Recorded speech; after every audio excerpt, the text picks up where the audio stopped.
Hey, Michael Balstray from Black Snow Comics here. Today I want to talk to you about one of the comics I made. We're going to look at Paranormal Pinkerton, issue 0. The idea of this is something new. I don't think I've ever really seen anyone do it. It's just an idea I thought was worth trying. It's going to be kind of like an audio commentary on a DVD or something. It's only a 12-page, so it shouldn't take too long. We could look at it together and maybe give you little insights into making it, and hopefully it's fun. If you like it, I could do it with some of my other comics. So let's give it a shot. So this is a comic I made a couple of years ago. I'm working on the next issue currently, in the middle of working on it, kind of on a little hiatus from it, but hopefully get back to it soon. So here we got the front cover, Paranormal Pinkerton. I decided to go for this silhouette kind of look, and I thought kind of this gold orange was evocative of the Old West type of look, so that's why I went with it. Then on the back, got a little thing I wrote up, which is just kind of a general description of the comic, not specific to the issue in particular, just kind of general of what I was thinking for this. So let's take a look at what we got inside. First, I made a little kind of like an editorial letter type thing, except from the author. So just a little about me and why I made the comic and that kind of thing. And I don't feel like reading all that, but primarily I was inspired by some of the things I like and want to try taking a stab at making one myself. Primarily stuff like the X-Files and Hellboy and Supernatural and things like that. Plus, I like westerns, so I thought it'd be fun to draw a cowboy. So, taking a look here, this first page. This is kind of an interesting issue because we don't hear much speaking in it.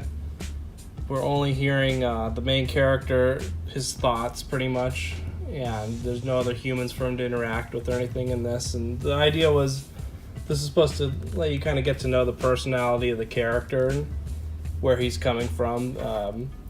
The reason I did issue 0 instead of an issue 1 is because this is more meant to be like a preview issue. That's why it's also a bit shorter. It's kind of a proof of concept to myself, and I guess to anyone interested in what this would evolve into. So that was kind of my thinking. I know issue 0s aren't overly common, but they come around. I always thought they were kind of interesting. So I'm not going to read it. I'm just going to kind of give you some behind the scenes on it. If you want to read this, you can read it at my website, Black Snow Comics. It's also available on Comixology, where they've done the nice thing where you zoom in on the panels and all that. But I'm just going to kind of look at it and see if I have anything to say about it. The characters look, I based them on some different kind of iconic cowboy looks, and the clothing, a lot of it was kind of based off of Bruce Campbell and Briscoe County Jr., if you're a fan of that show. And this was kind of fun because for a long time I hadn't really drawn a lot of nature things. A lot of the stuff I've been doing was urban Detroit and things like that. So getting to draw a little more nature was really nice, and focusing on some animals. So I got to do a lot of studies of horses and wolves, and the idea right with this part is I'm trying to show him gradually getting higher and higher in where he's going. So here it's more of a grassland heading into the forest. Here the grass is kind of dissipated and it's more into kind of like I guess not a redwood forest, but like an evergreen forest. And then getting a little higher, it's more rocky, there's less dirt and things like that. And then we got the big splash page, looking at a nice vista. And I went back and forth if I want to be just kind of foggy or if I want to show a lot out there, but ultimately I thought it was kind of nice to show how high he was. He was looking down at kind of the fog down there, and then of course the credits, which you can see is written and drawn by me, and the logo is by a woman that I work with, not just in comics and other things, named Dina Friel, who's a pretty talented designer. She helped come up with with the logo for me. And I used to do stuff like play around with the credits, like list myself as the colorer, the artist, the penciler, the inker, and like all the stuff, but it's kind of silly. It was kind of like a joke thing to do. I thought that got kind of old, so I think written and drawn by is fine.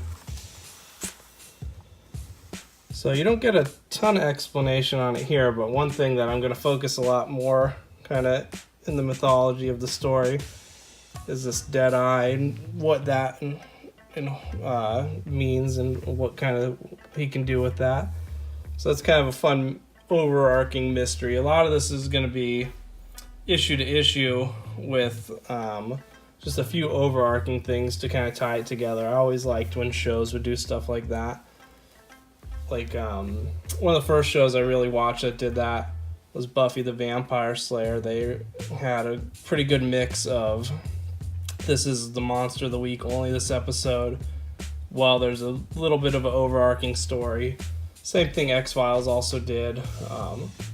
And I always liked that style, and usually the ones that were more focused on the kind of monster of the week were my favorite, and the ones that were more mythology heavy and focused on moving that larger story were kind of didn't hold up as well.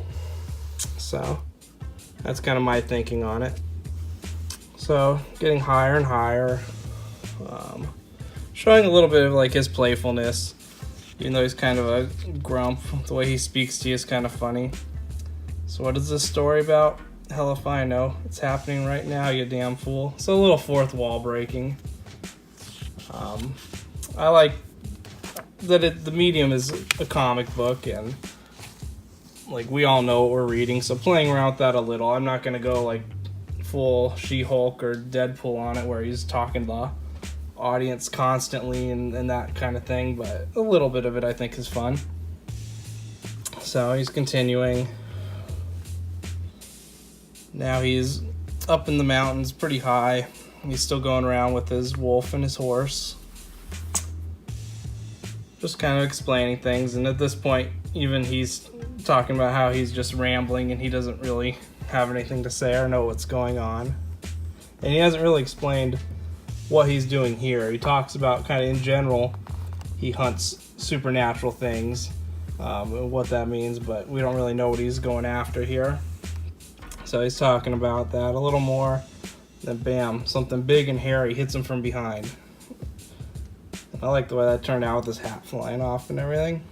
So then this is kind of fun. I want to do something different, play with the perspective. So we got a black one because he's blacked out. Then he can barely see. Then we see his horse, and if you look close, the horse is holding his hat, so he didn't lose his hat. And the horse is upside down. Why? Because he's upside down looking at it. And to draw this, I took a picture of myself laying upside down looking at the camera at this angle so I could see how the face would look and everything, which is kind of a funny looking picture. Every once in a while I have to do stuff like that for reference. So then we cut away for a second where he's thinking about where's the wolf, and we're just seeing the wolf in general and from previous things, and trying to depict that the wolf is kind of, even though it looks scary, it's actually like a pretty sweet creature. So then we see the back of something big and hairy. Then he tells us he's been tracking a Sasquatch. So we see that pulling him across here. Then it brings him to his cave, and we see some bones. So obviously this is not like a nice gentle depiction of a Sasquatch like you sometimes get. And I did that on purpose because of what's going to happen. I didn't want you feeling bad for the Sasquatch or whatever. That's a thing which maybe I'll play with later, but right now I don't want you kind of rooting for the monster and questioning this guy's motives. So then we get our first real look at the creature with a very good sound here. I guess that's what he's saying. sound effects are hard. They always look silly to me, so I do my best. And then he cracks him with the bone that he had grabbed. They're fighting. And in this fight, I wanted to basically show, like, this thing is a lot more powerful than him. And he's kind of scrappy and doing what he can, but he's definitely outmatched by this Sasquatch. So we see a bit more of that. And the Sasquatch just kind of manhandling him, throwing him around. One of the things that I use for some inspiration when I'm doing fight scenes is that I watch a lot of pro wrestling, so sometimes I work that into it a bit. Sometimes it's very overt, sometimes it's just like ideas or themes from that. And then we see him whistle. His horse comes over. He's able to grab his shotgun. I like this. Since he's still hanging upside down from this creature, we get kind of a nice view. It's always one thing that I've tried to work on that doesn't come like the most naturally is changing the view all the time. For a long time I would draw people sitting around talking, and sometimes it's hard to keep that interesting visually. So one of my ideas with this was that this guy's on the move a lot, so it's going to lend itself to more visual interesting things, because none of these are the exact same. He's never in the same position in any of these. So he's going for a shot. He gets his gun knocked away. It's not that easy. He gets slammed again. We get another more detailed, creepy look at this Sasquatch face. And right when he's about to do something real bad, his wolf comes and saves the day. After you've been questioning kind of the toughness of this wolf, and if the wolf was kind of more of a coward, which we could see here, the wolf and the horse, by extension, they both have his back. These are his main travel companions, so it's kind of important to establish the relationship. So while he's dealing with the wolf, he's able to get his gun. Poor wolf gets slammed into rock. Then, bam, he shoots him. And then we see a bloody mess of a Sasquatch here. A little explicit, but what are you gonna do? That's what it would look like if he got blasted in the face, I guess. They don't want to run from it. So then the wolf comes, and well, I guess the wolf's doing okay, licking him. Horse is helping him up. Then we try to end with a little impact, so when push comes to shove, I know I can count on my few friends. So made a big point earlier, I didn't read to you, but basically he's kind of a loner. He doesn't really have friends besides these animals mainly. And here sometimes I wonder why the hell I do this. Then I remember I help people. So we see all these dead bones that we can assume is somewhere in this cave that the Sasquatch has been killing and eating these people. We even see like a little teddy bear and a few other things to indicate that, of course, these are human bones. They look human too, and a little bow here, so presumably he's even eating kids. And then the back page you can see I printed with Kablam.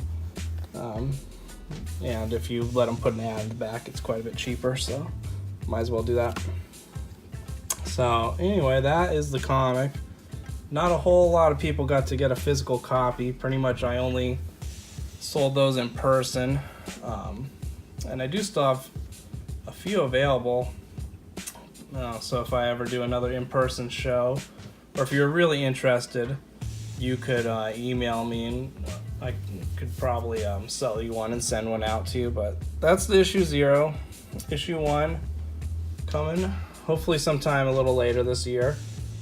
And hopefully that was interesting for you and provide a little insight into what it takes to make this. I drew this all digitally. I drew it all in Photoshop. If you read it on Comixology, the font's different. It's all capital, and that's because Comixology is kind of restrictive on what fonts they allow, and that's more of an industry standard.